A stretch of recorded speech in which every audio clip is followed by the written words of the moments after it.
Bismillahirrahmanirrahim. Assalamualaikum warahmatullahi wabarakatuh.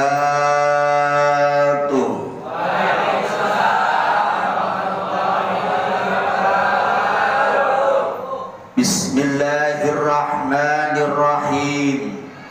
Alhamdulillahi rabbil alamin. Wassalatu wassalamu ala asrafil anbiya'i wal mursalin wa ala alihi wa ashabihi ajma'in.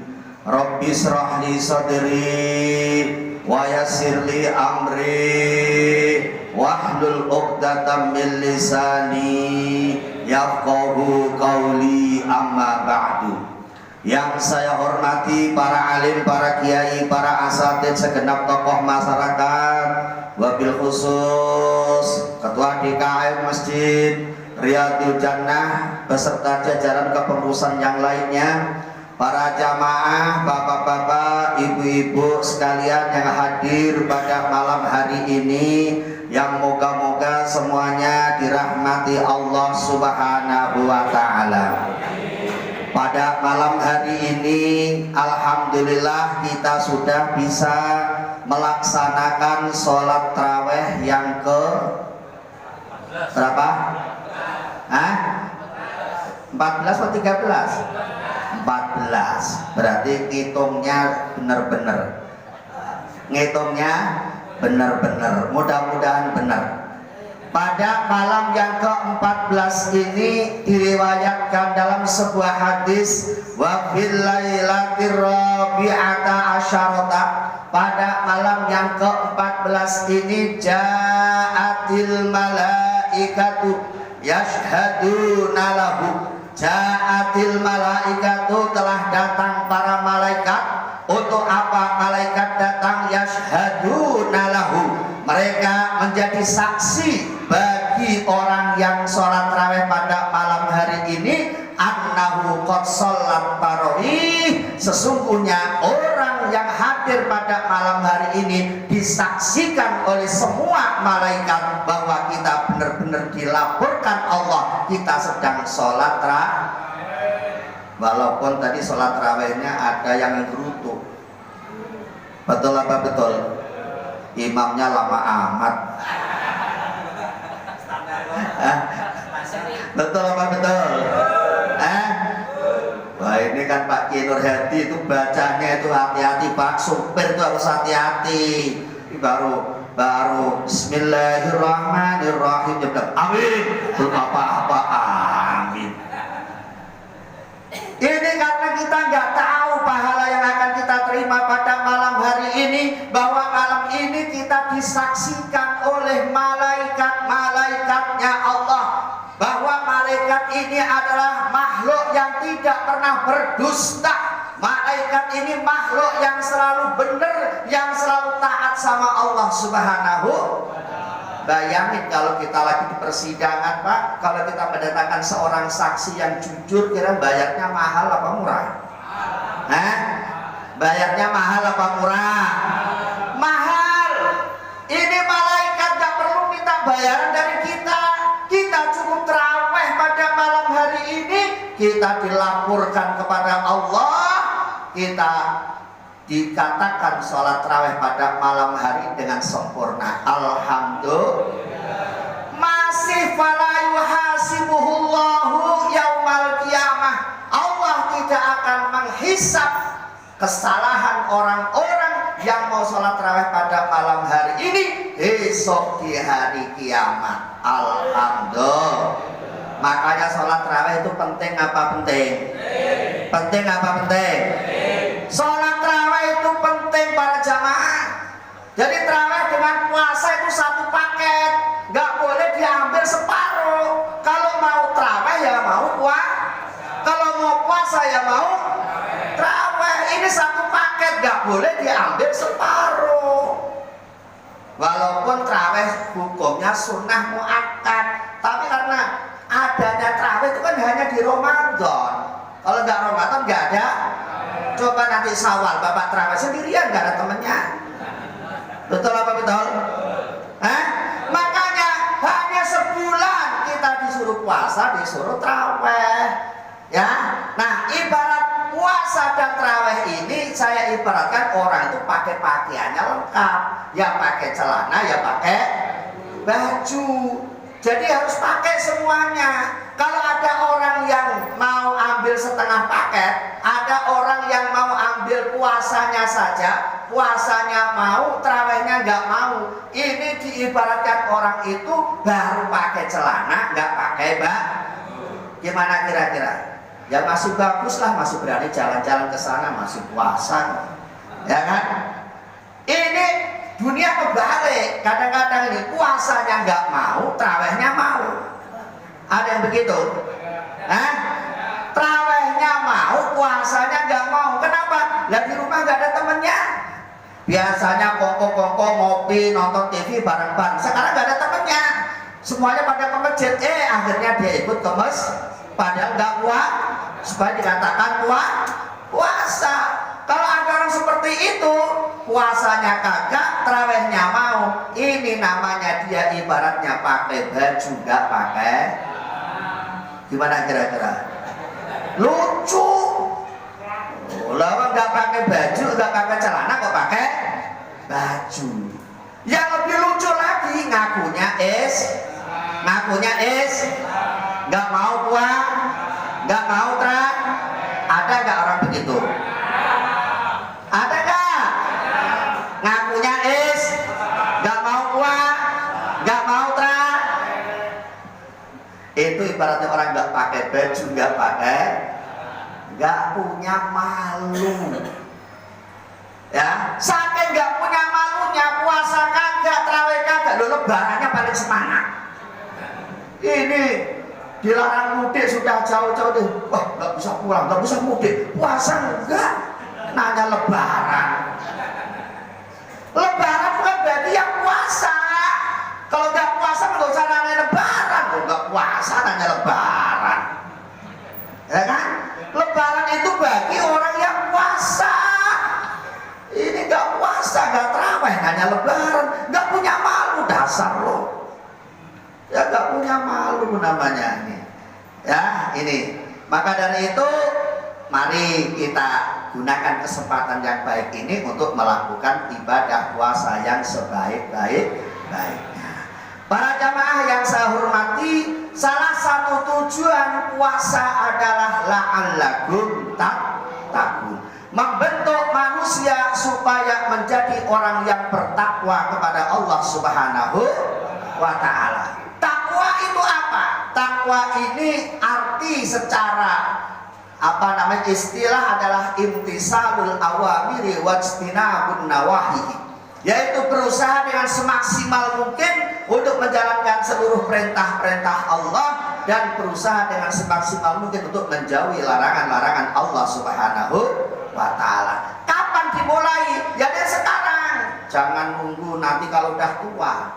Kadang-kadang takwa diartikan takwa, takutnya nanti kalau sudah tua. Suruh sholat entar, suruh puasa entar, karena masih muda, sehingga kita kadang-kadang punya pemikiran anak muda berpoya-poya. Kalau tua pengen jadi orang, kalau mati pengen masuk surganya engkong lo.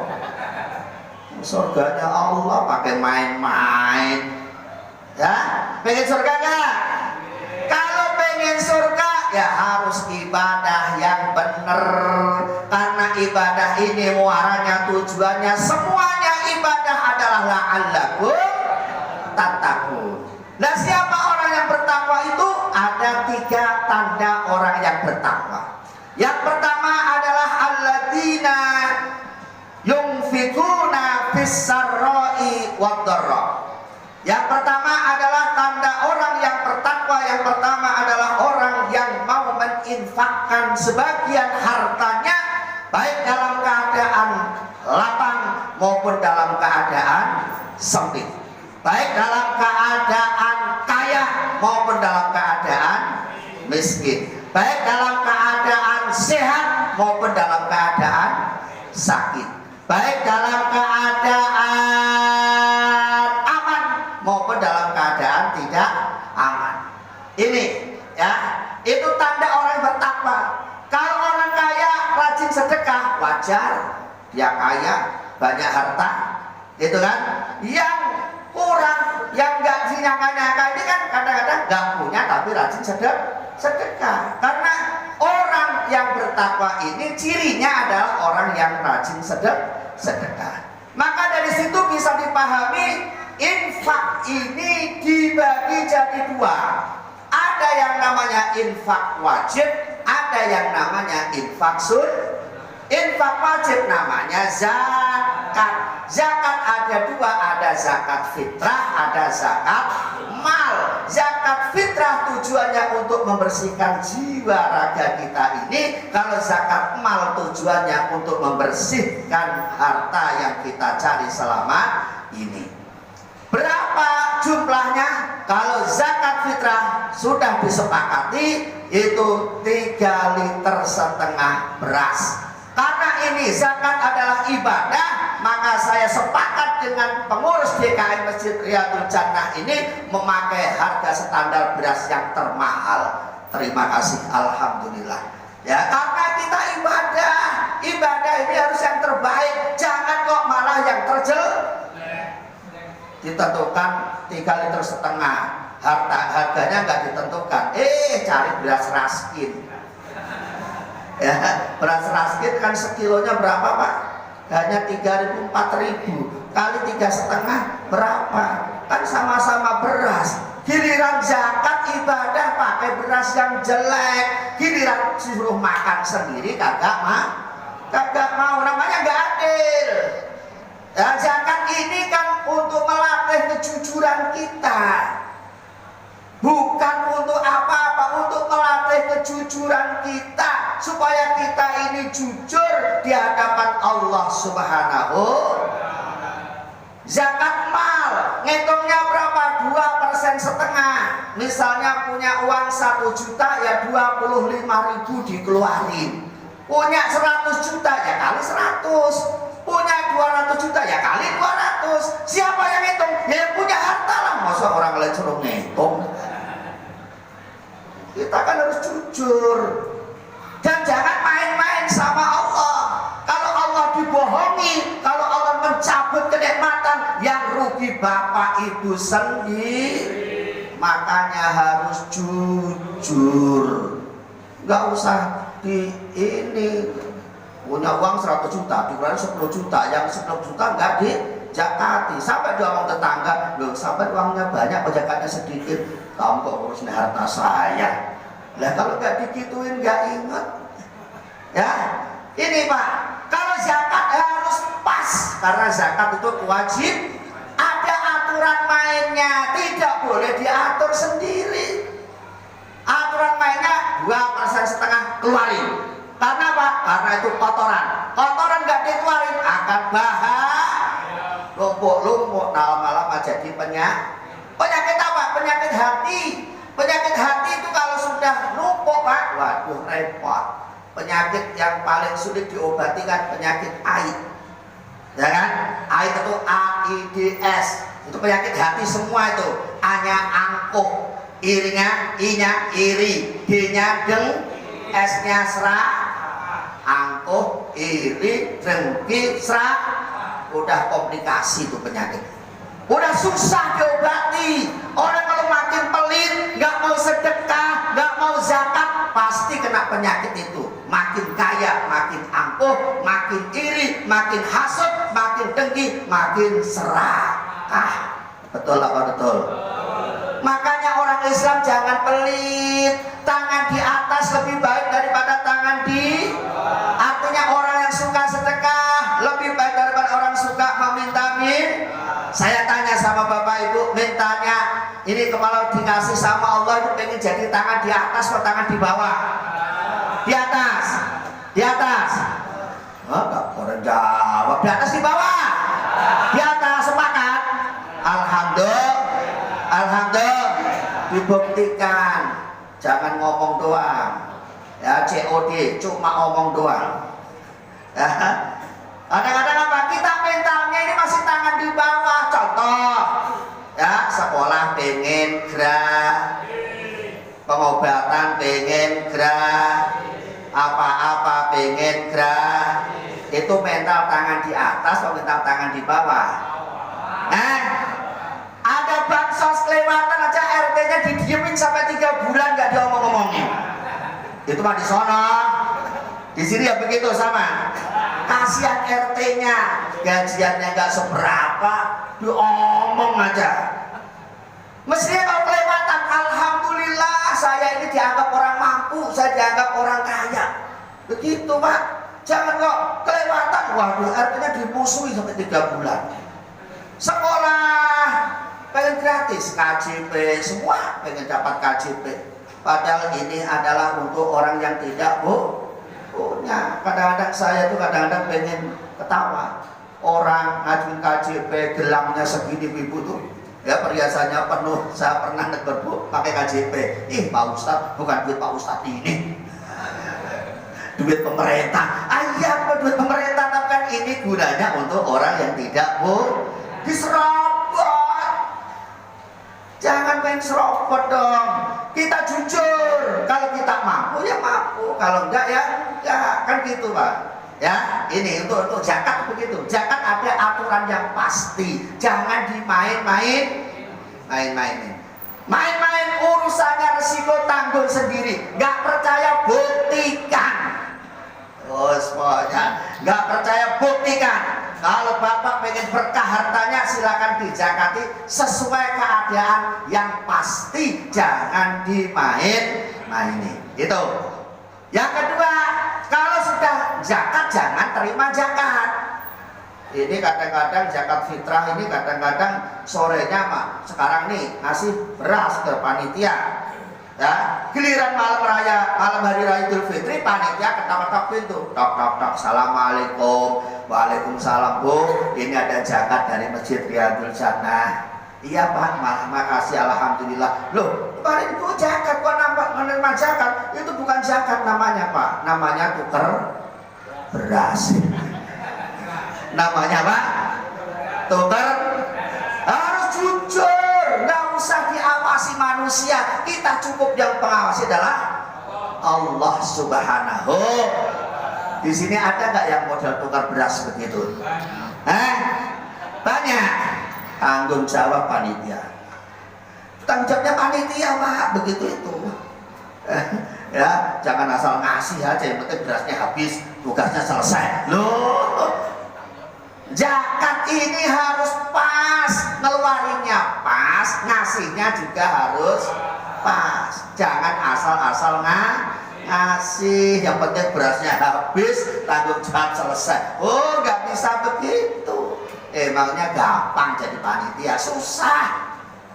Makanya kalau panitia itu kok misalnya dikasih kopi, kasih rokok, itu kalau ada sedekah begitu, nah itu mah nggak rugi sampai kasih begitu. Panitia mah berat Pak ngurusin begini. Ya, ini Bapak Ibu yang saya hormati. Nah, pahala sedekah kita di bulan Ramadan ini dilipat gandakan oleh Allah sampai 700 kali lipat. Makanya kalau ada yang takjil, ada yang terawih tadi, kotak-kotak keliling tadi itu kok ya nyamperin Bapak Ibu, itu adalah jelmaan surga itu.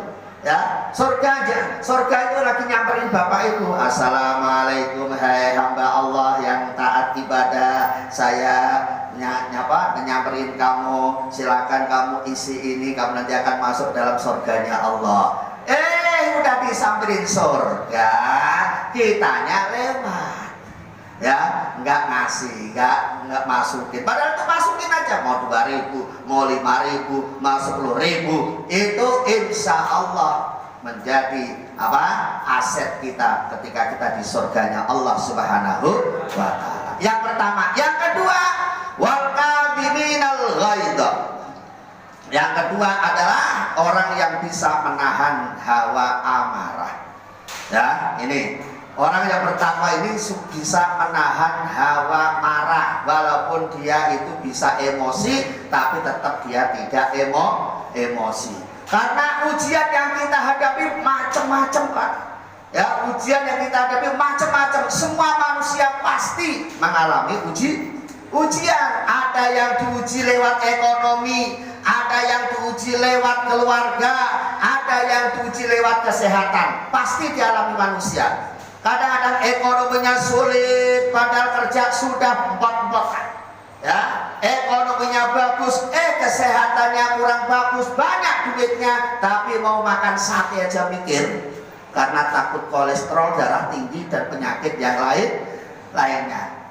Keluarganya penyakitnya, kesehatannya bagus, ekonominya bagus, keluarganya morat-marit, berantem menurut suami istri, ya, karena bapaknya sibuk, ibunya sibuk, anaknya nggak ada yang ngurusin, anaknya bikin ulah, berantem menurut bapak ibunya, macem-macem.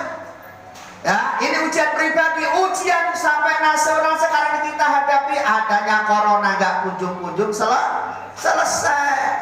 Nah, bagaimana menyikapinya? Kita sikapi dengan tomakninah, dengan tenang, karena ada sholat itu kan ada tomakninah, ya. Tomakninah ruku, tomakninah sujud, tomakninah ya, iktidal, tomakninah. Makanya kalau imamnya lagi tomakninah jangan digerutui aja. Ini Allahu Akbar baru subhanallah. Makmum dah Allahu Akbar. Imamnya belum masih komando kok makmumnya mau masih komando dulu, gimana? Tomakninah itu tenang, anteng, sabar. Orang yang beriman ini menghadapi ujian itu adalah rahmat, sabar, nggak usah macam-macam, nanti corona hilang sendiri, ya, nggak usah macam-macam. Pemerintah sudah usaha apapun yang bisa pemerintah, ya nyatanya masih tambah terus, kalau nggak selesai 3M selesai nggak ada, kurang bagus. Sekarang 5M masih kurang bagus, tambah vaksin, ya masih begitu aja, masih terus saja. Karena apa? Karena kita ini punya Allah, tidak digunakan, hanya mengandalkan ikhtiar lahir. Orang beriman ini ikhtiarnya harus lahir batin. Secara lahiriah kita ngikutin pemerintah, secara batiniah kita tambah apa? Banyak-banyak berdoa kepada Allah. Ini yang tidak ditulis itu doa.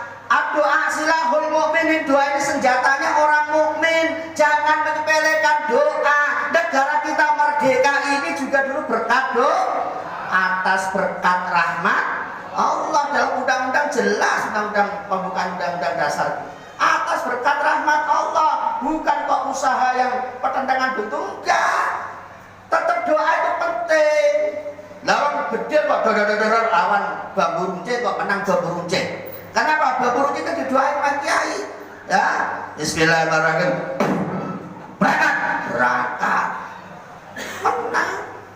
Karena ada doa bau corona. Ya doa. Ya kan? Doa aja yang banyak. Jangan lupa berdoa. Nah, Ramadan kesempatan. Ramadan ini fa'inna da'wati mustajabah. Doa-doa di Ramadan akan diijabah oleh Allah Subhanahu. Jangan nggak berdoa di Ramadan ini. Ya, ini. Yang ketiga, yang terakhir, wal afina 'anil nas. Tanda-tanda orang yang bertakwa yang ketiga adalah yang mau memaafkan sesama manusia. Islam mengajarkan hidup rukun. Islam mengajarkan hidup damai. Tidak pernah Islam mengajarkan hidup yang kacau. Dari mana ini kita ambil pelajaran itu? Ya dari sholat jamaah ini.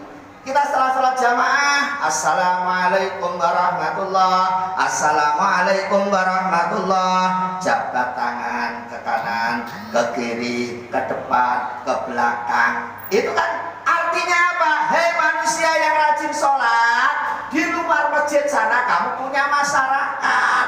Ada kanan, ada kiri, ada depan, ada belakang, namanya tetangga. Sama tetangga harus hidup rukun. Makanya ada rukun tetangga, ada namanya RT. Ya, dasarnya mana? Oh, dasarnya jelas. Mangkana yu'minu billahi wal yaumil akhir falyukrim jarahu. Siapa saja orangnya yang ngaku iman kepada Allah, ngaku iman kepada hari akhir, maka hendaklah dia falyukrim jarahu, memuliakan tetangganya. Jangan bermusuhan bermusuhan sama tetangga. Siapa tetangga? Yang hidup di kanan, kiri, belakang, dan depan, itu namanya tetangga. Bahasa Jawanya tonggo melu gotong melu nyong, susah senang bersama. Jangan senangnya aja, jangan susahnya aja yang ingat. Ada kematian aja ingat tetangga.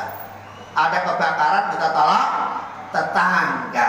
Ada kemalingan tolong, yang jenis tolong tetangga. Giliran punya kenikmatan habis datang dari umroh, yang dibel bukan yang dikasih ke tetangganya dulu, yang digrogol dibel dulu. Kurang ke tempat saya, kenapa? Saya baru datang dari umroh, jajannya masih banyak. Lo tetangga belum dikasih. Tetangga dulu diutamakan, jangan yang jauh-jauh dulu. Kalau yang jauh-jauh diutamakan nanti dibalas sampai kebakaran, tolong. Gak ada yang nolongin, yang digrogol dibel, tolong kebakaran kebakaran, yang digrogol datang macet jalannya, udah ludes rumah sampean. Makanya sama tetangga jangan main. Wal afina 'anil nas, saling memaafkan sama tetangga. Jangan jadi provokator, jangan suka mengadu domba. Islam tidak menganjurkan seperti itu. Ya, dikit-dikit demo, dikit-dikit apa? Nggak boleh begitu itu. Pikir yang baik. Nggak usah buru-buru terpancing dengan provokator. Baik ya, itu yang bisa saya sampaikan Bapak Ibu ya. Kalau kita pengen menjadi orang yang bertakwa, ini saya simpulkan pertama harus tahu ilmunya. Ya, setelah tahu ilmunya, mari kita amalkan. Setelah kita amalkan, yuk berusaha ibadah secara istiqomah. Karena at-taqwa majmu'ul ilmi wal amali wal istiqomah. Takwa ini adalah rangkaian dari sebuah ilmu, amal, dan melakukan secara istiqomah. Mudah-mudahan kita bisa melakukan ibadah puasa ini dengan kesabaran, dengan istiqomah, dan mudah-mudahan dalam bimbingan Allah Subhanahu wa taala. Amin ya rabbal alamin. Kurang lebihnya mohon maaf. Akhirul kalam. Wassalamualaikum warahmatullahi wabarakatuh.